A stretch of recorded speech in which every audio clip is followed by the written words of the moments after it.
We keep doing an annual world tour of the UK. We're the warriors, the blood will rush away. We're the warriors, we'll kill ourselves sometime.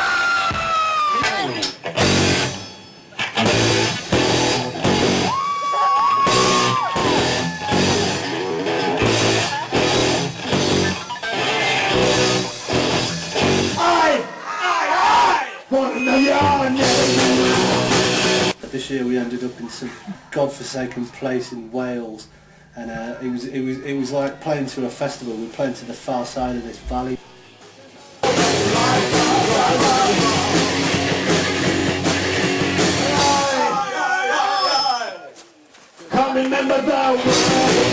And there was maybe about 50 odd people there, you know, but you could see about a mile away.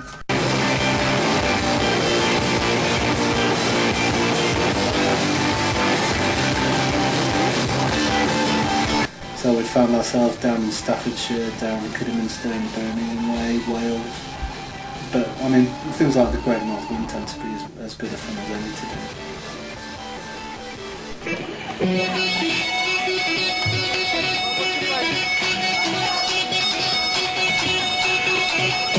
We'd like to dedicate this one to Richard Whiteley.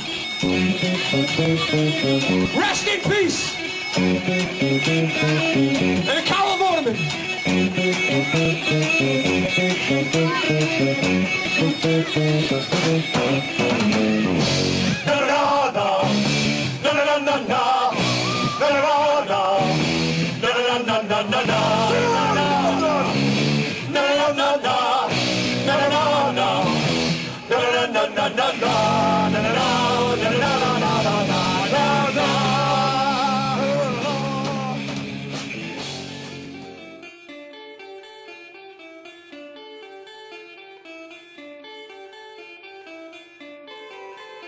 Since the last gig, that was the last time the van was on the road. I had to get the clutch done. I took it back home from getting the clutch done, and it had no oil in it, and so the engine just started to heat up, and eventually it just came to a halt in a garage, like a forecourt. And so that's it. I've tried to get it on the road again. It's just gone. Hence the bus stop. As I'm saying, it's a sad day because it was the Arockalypse's dressing room.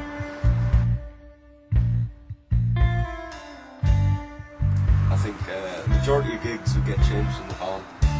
The majority of gigs we drink in the van. The majority of gigs we smoke in the van. And the majority of gigs we have sex in the van.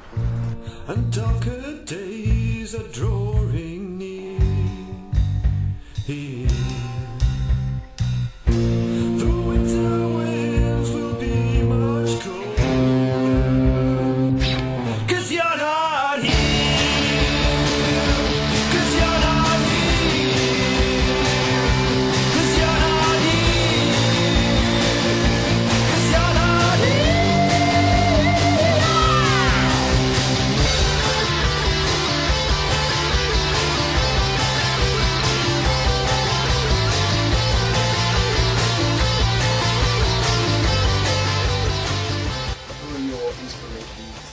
Well, I mean, there's such a long list. People like Freddie King, people like Stevie Ray Vaughan as well, and Billy Gibbons from ZZ Top.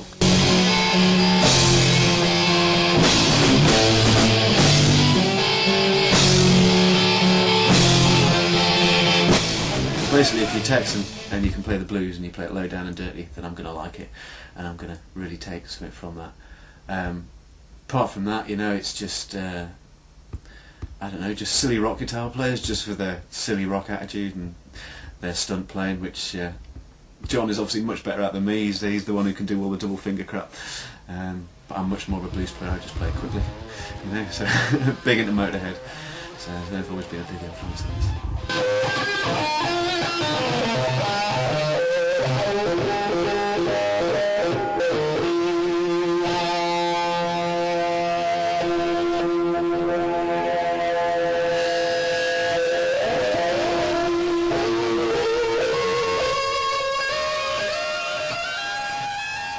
one of the issues that I really have is when people aren't passionate about what they're doing when they're on the stage.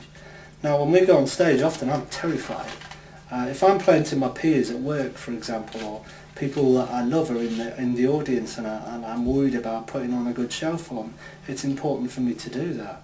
And one of the things that often happens is that a red mist will just come down, and I'll just play the gig as hard as I can. I know for a fact it happens with the rest of the band, and we start to wake up when Jamie's kicking his drums over at the end of the set.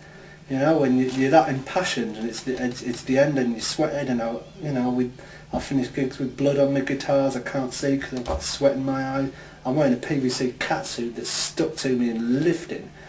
And when you finish that set and you kind of come out of it and you realise you're on the floor and you've just been rolling around in fuck knows what on the floor and running into the audience and hitting the deck there and stuff. And to me that's just all part of that. And when you do finally come out of it, you think to yourself, I don't know what happened for certain parts of the gig, and sometimes the following day, that's when I'll kind of remember things that I've said to the audience.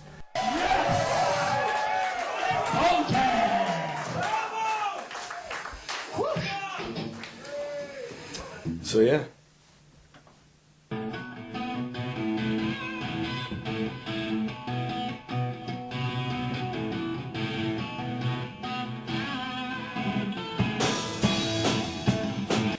So the other guys, do you have a good relationship in the band? Well, it's definitely carnal.